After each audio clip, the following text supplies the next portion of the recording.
Hi friends, అందరూ బాగున్నారా? Healthy house wife ఛానల్కి స్వాగతం అండి. నేనండి మీ రెసిడెంట్ మాట్లాడుతున్నాను. అయితే మీకు చూపించిన కవర్ ఏంటంటే వర్మీ కంపోస్ట్ ఫ్రెండ్స్. అది నేను దగ్గరలో ఉన్నటువంటి నర్సరీల నుండి తెప్పించాను. ఇండోర్ ప్లాంట్స్ అదేవిధంగా అవుట్డోర్ ప్లాంట్స్ అన్నీ కూడా తీసి కొంచెం కంపోస్ట్ అవన్నీ కూడా వేసామన్నమాట. అలాగే మీకు చూపిస్తున్నాను చూడండి. ఈ స్టిక్ నేను నెట్లో ఆర్డర్ చేశానండి. దీనికి ఇప్పుడు మీకు చూపిస్తున్న ప్లాంట్ పేరు ఫిలోడెండ్రన్ అండి. ఈ ప్లాంట్ పేరు. ఒక దారం తీసుకున్నాను. మనం ఫస్ట్ ఏం చేయాలంటే కుండీలోని మట్టి లేకుండా ఫస్ట్ స్టిక్ పెట్టి దాని చుట్టూ కూడా మట్టి వేసుకోవాలి ఫ్రెండ్స్. నేను ఇది ఎందుకు ఇలా చేస్తున్నాను అంటే ఇప్పుడు ఇవన్నీ కూడా గుబురు గుబురుగా ఉంది కదా, వాటిని అన్నిటిని కూడా కట్ చేసి చక్కగా దాని చుట్టూ కూడా పెట్టి, అంటే స్టిక్ చుట్టూ కూడా పెట్టి, స్టిక్కి ఇదేమో పెట్టేసి నీట్గా థ్రెడ్తో కట్టేసామనుకోండి, ఆ స్టిక్కి దీనికి ఉన్న తీగలు అల్లుకొని చక్కగా పొడవుగా గుంపుగా గుబురుగా వస్తుంది అనమాట. అందుకని నేను అది ఆర్డర్ చేశాను. ఇంకొకటి చేసుకున్నాను ఫ్రెండ్స్, అంటే మనీ ప్లాంట్ కూడా సేమ్ ఇలానే నేను చేసుకున్నాను. అంటే ఈ రోజంతా చాలా పనులు చేశానండి. ఒక్కరోజు మీకు చూపిస్తున్నాను. ఈ మొక్కల పని అయిపోయేసరికి దీనికే చాలా టైం పట్టిందనమాట. అంటే ఇది ఇలాంటి పనులన్నీ కూడా వెళ్తున్నప్పుడు చేయాలి కదా, అందుకని కొంచెం ఎర్లీగానే స్టార్ట్ చేశాను.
అది ఫ్రెండ్స్, ఇక కంపోస్ట్ పని, మొక్కలు వేరు చేయడము, అదేవిధంగా స్టిక్కి అది అటాచ్ చేసుకోవడము. మనీ ప్లాంట్ ఒకటేను ఫిలోడెండ్రన్ అండి.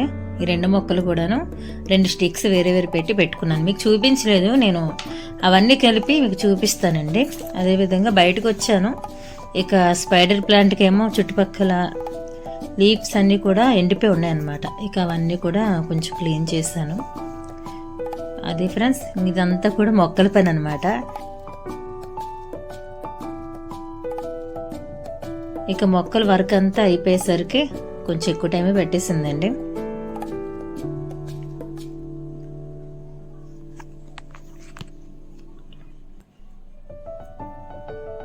అదిగోండి అలా కట్టాను. ఇప్పుడు ఇలా ఉంది కదా, కొద్ది రోజులు అయ్యేసరికి ఆ స్టిక్కి కలుకుంటూ పైకి వెళ్ళిపోద్ది అనమాట. ఇక తర్వాత కిచెన్కి వచ్చానండి. ఇక కిచెన్లో చూస్తే ఎక్కువ సామాన్లాగా నాకు అనిపించింది, కొంచెం క్లమ్జీగా అనిపించింది. సరే ఎందుకు అవసరం అని ఉంచి తర్వాత తీసేద్దామని చెప్పేసి మొత్తం కబోర్డ్స్ అంతా కూడా క్లీన్ చేశానండి. అంటే క్లీన్ చేయడము ప్లస్ దాంతోపాటు ఉన్న సామాన్లు అంటే కంటైనర్స్ అన్నీ కూడా కడిగేస్తానమాట. ఈ ప్లాస్టిక్వి స్టీల్వి అన్నీ కలిపి నాకు ఏంటి వద్దో అనిపించినవన్నీ కూడా తీసేసానండి. అన్నీ తీసేసాను. అలాగని చెప్పేసి మనం వేరే వాళ్ళకి ఇచ్చినప్పుడు అలా వంపేసి ఇచ్చేయకూడదు కదండి. నాకైతే మనసు ఒప్పలేదు. ప్రతిదీ కడిగానండి, నీట్గా ప్రెస్ పెట్టి నీట్గా కడిగాను. కడిగిన తర్వాత బాగా ఆరబెట్టి నాకు అవసరం లేనివన్నీ కూడా ఒక పెద్ద బ్యాగ్ అలాగా ఇప్పుడు మీకు చూపిస్తున్నాను కదా ఫ్రెండ్స్, అది ఒక బ్యాగు. ఆల్రెడీ వేరేది నేను వీడియో తీయలేదు, సేమ్ ఆ బ్యాగ్ నుండి ఒకటి పంపించాను అనమాట. ఇది రెండో బ్యాగ్ నిండగా ఉంది, సేమ్ టైం మరో బ్యాగ్ కూడా ఉంది. అన్ని సామాన్లు ఉన్నాయన్నమాట. నాకు అంటే వేరే వాళ్ళు కూడా చాలామంది అవి కూడా లేని వాళ్ళు ఉంటారు కదండి, వాళ్ళకి ఇచ్చేయమని చెప్పేసి ఇది మా అమ్మ వాళ్ళ ఇంటికి పంపించేసాను అనమాట. మీకు నేను చూపిస్తున్నాను చూడండి. ప్లాస్టిక్ అన్నీ బాగానే ఉన్నాయండి, ఎందుకంటే ఇంట్లో బాగానే వాడతాం కదా, ఎందుకు నాకు ఇంకా అలా ఎక్కువైపోయాయి అని చెప్పేసి ఇక అవన్నీ కూడా ప్యాక్ చేసేస్తున్నాను అనమాట. ఇక మీకు తెలుసు కదా, కిచెన్ సర్దాము అంటే మనకి ఇంక చాలా టైం పట్టేస్తుంది. నేను కేవలము మనకి పప్పు డబ్బాలని, ఉప్పు డబ్బాలని, పిండి సామాన్లని, ఇక అంటే దానికి సంబంధించిన కంటైనర్స్ అని ఇవన్నీ ఉంటాయి కదా, అవన్నీ కూడా ఆ పని పెట్టుకున్నాను అనమాట. కబోర్డ్స్ క్లీన్ చేయడము, నాకు ఇంకా వద్దులే అనుకున్నవని ఇచ్చేస్తున్నాను ప్లాస్టిక్. అయితే నేను సీసాలు తీసుకుందాం అనుకుంటున్నాను అనమాట, గ్లాస్ బాటిల్స్. ఇప్పుడు కాదులేండి. అయితే నేను కారం ఎలా స్టోరేజ్ చేసుకోవాలో మీకు చూపించాలనిపించిందండి. అది వైట్ కలర్ డబ్బా కదా ఫ్రెండ్స్, దానికి పసుపు కానీ కారం కానీ వేసినప్పుడు అవి కలర్ చేంజ్ అయిపోద్దండి. మనం ఎంత క్లీన్ చేసినా పోదు, వైట్ కలర్ కదా ఎక్కువ అబ్జర్వ్ చేసుకుంటుంది అనమాట. అందుకని నేను పాలిథిన్ కవర్ ఉంటుంది కదా, అది ఫస్ట్ పెట్టి దాంట్లోనే నిండుగా చక్కగా కారం వేసుకొని ఇక లిడ్ క్లోజ్ చేసుకుంటున్నానండి. కారాన్ని మాత్రం నేను ఇలా చేస్తాను.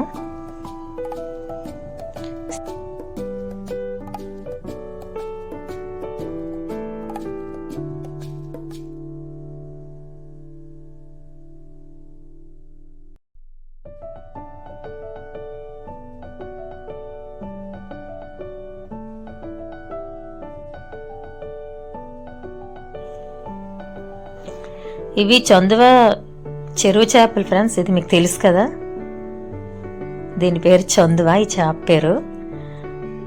ఇవి ఒక 6-7 మా నాన్నగారు తీసుకొచ్చారండి. ఒక్కో చేప కేజీ, ఒక్కొక్క చేప కేజీన్నర ఉందన్నమాట. అన్నీ కలిపి ఒక 5 కేజీ ఎక్కువ అవుతుందేమో అనుకుంటున్నాను నేనైతే. నేను బయట కొన్నాను అనుకోండి, వాళ్ళ చేత చేయిస్తారనమాట.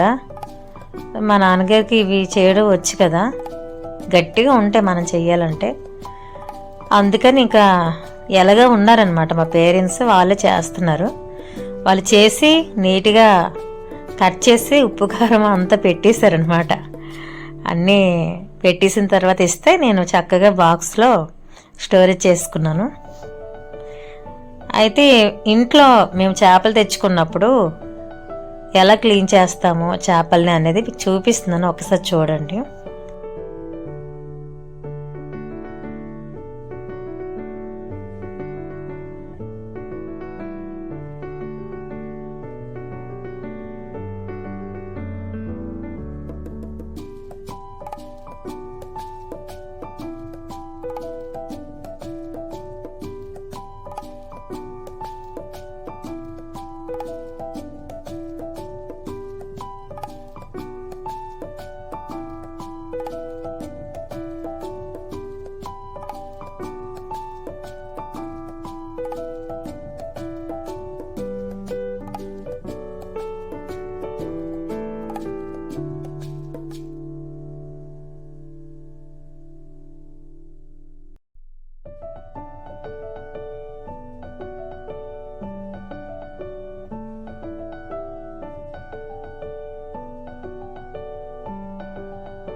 అది ఫ్రెండ్స్ కొంచెం పెద్ద సైజు ముక్కల్ని కట్ చేశారనమాట, ఇంట్లోకే కదా.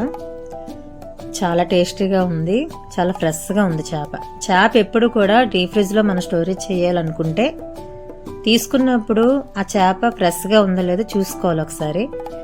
అది మాత్రం ఒకటి మనం పాటిస్తే చాలండి. మనం ఎప్పుడు వండుకున్నా సరే అప్పుడే చేపలు తెచ్చి వండుకున్నంత టేస్టీగా ఉంటుంది అన్నమాట.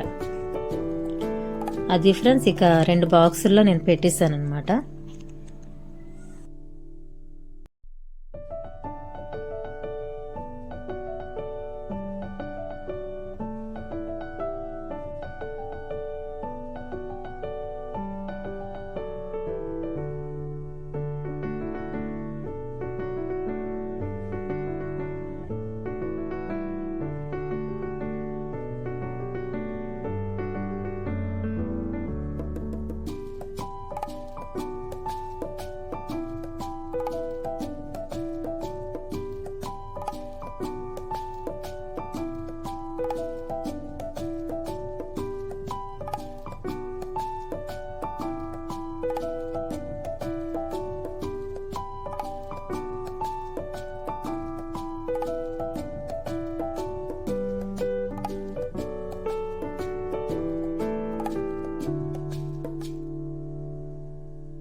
అది ఫ్రెండ్స్ సండే కదండి, ఇక సండే కదని చెప్పేసి చికెన్ కూడా తీసుకొచ్చారు మా ఆయన. చికెన్ వండాను, అలాగే చేపల ఫ్రై కూడా చేశాను అనమాట.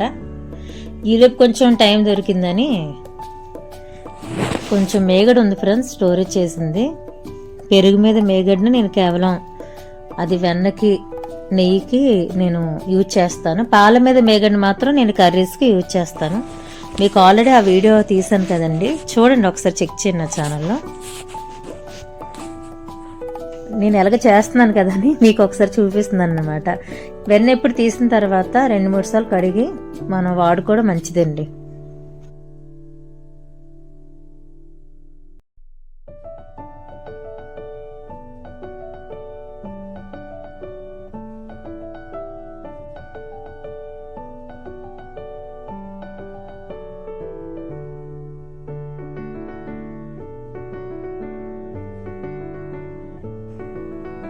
మీకు చూపిస్తున్నాను చూసారా, కొంచెం ఆ సైజులో ఉన్నటువంటి స్టీల్ ప్లేట్ మీ దగ్గర ఉంటే తీసుకోండి. నేనైతే ఏం చేస్తాను మీకు చూపిస్తాను.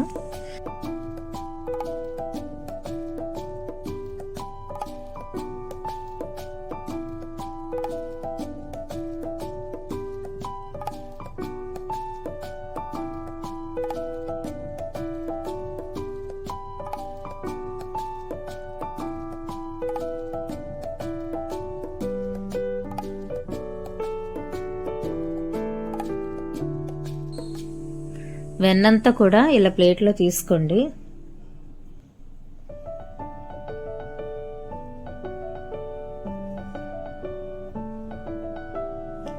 అలాగా నాకు 2 ప్లేట్లు వచ్చిందండి. మీకు ఒక ప్లేట్ చూపిస్తున్నాను, దాంతోపాటు మరొక ప్లేట్ కూడా నేను చేసుకున్నాను. అలా నీట్గా స్మూత్గా అలా ప్రెస్ చేయండి, ఒకే లెవెల్గా వచ్చేలాగా అనమాట, ఒక కేక్ లాగా చేయితో.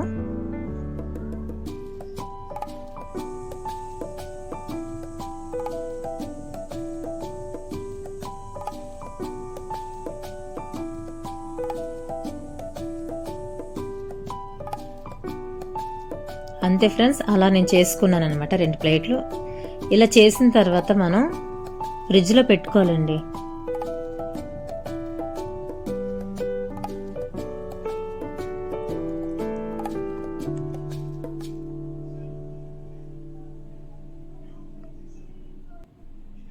డీ ఫ్రిడ్జ్లో పెట్టకండి, మామూలు ఫ్రిడ్జ్లో పెట్టండి చాలు. ఒక 1 అవర్ ఉంచినా లేదా హాఫ్ అన్ అవర్ ఉంచినా చాలు.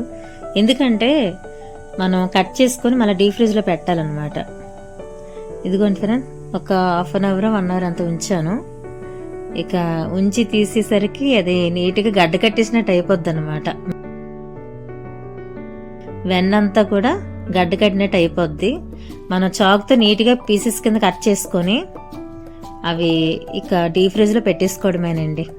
అంటే నేనైతే ఇంట్లో ఎలా చేస్తానో అనేది మీకు చూపిస్తున్నాను ఫ్రెండ్స్.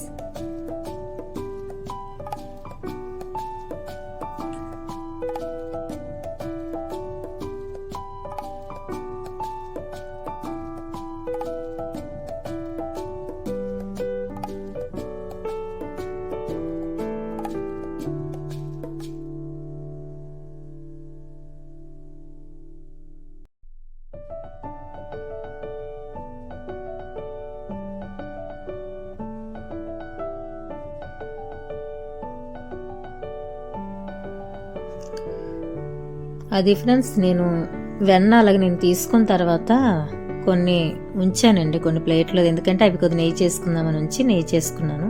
అలాగే కొబ్బరి కూర కూడా చేసుకొని ఇలాగ ఐస్ క్యూబ్స్ ఉంటుంది కదా ట్రే, అందులోని కూడా పెట్టేశానండి డీ ఫ్రిడ్జ్లో. మనకి అవసరమైనప్పుడు కొబ్బరి కూర చేసుకోవాలంటే చాలా టైం పడుతుంది కదా, అవసరమైనప్పుడు అందుబాటులో ఉంటుంది అనమాట ఇలా చేసి పెట్టుకుంటే, అందుకని. అది ఫ్రెండ్స్, ఇక ఇవన్నీ చేసేసరికి ఈవినింగ్ అయిపోయింది. నేనేమో చికెన్ మధ్యాహ్నం వండాను ఫ్రెండ్స్. ఇప్పుడు మీకు చూపిస్తున్నాను చూడండి, ఇది ఫిష్. ఇదేమో నేను ఎక్కువ ఘాట్లు పెట్టుకోవడం వలన చేప అనేది చాలా క్రిస్పీగా చాలా టేస్టీగా తయారవుతుంది. వారంకి ఒకసారి కదా ఇలాగ ఎక్కువగా ఆయిల్ వేసుకొని ఎప్పుడూ పర్వాలేదు.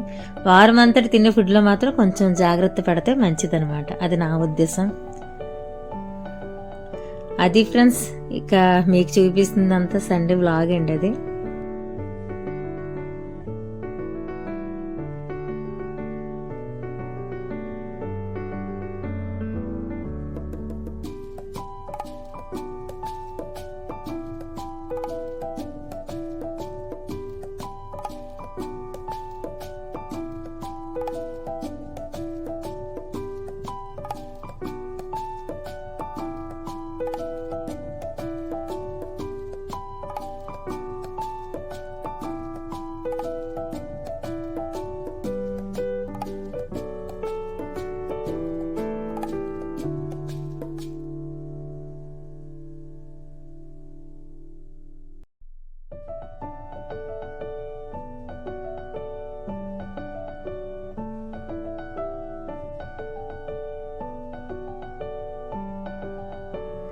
నేను ఆయిల్ మధ్యలో కరివేపాకు వేస్తున్నాను చూస్తున్నారా, ఖచ్చితంగా వేయండి.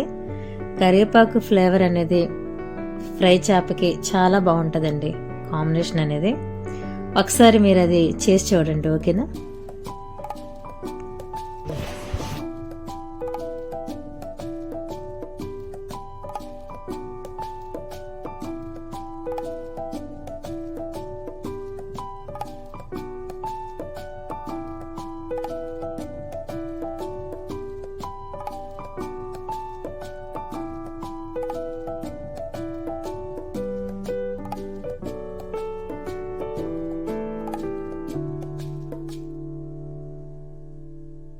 అది ఫ్రెండ్స్, ఈ సండే వ్లాగ్ నచ్చిందా? వీడియో నచ్చితే లైక్ కొట్టండి ఫ్రెండ్స్, వీలైతే కామెంట్ పెట్టండి. ఇంతవరకు నా ఛానల్ ఎవరైనా సబ్స్క్రైబ్ చేసుకోకపోతే చేసుకోండి friends. Thank you for watching అండి.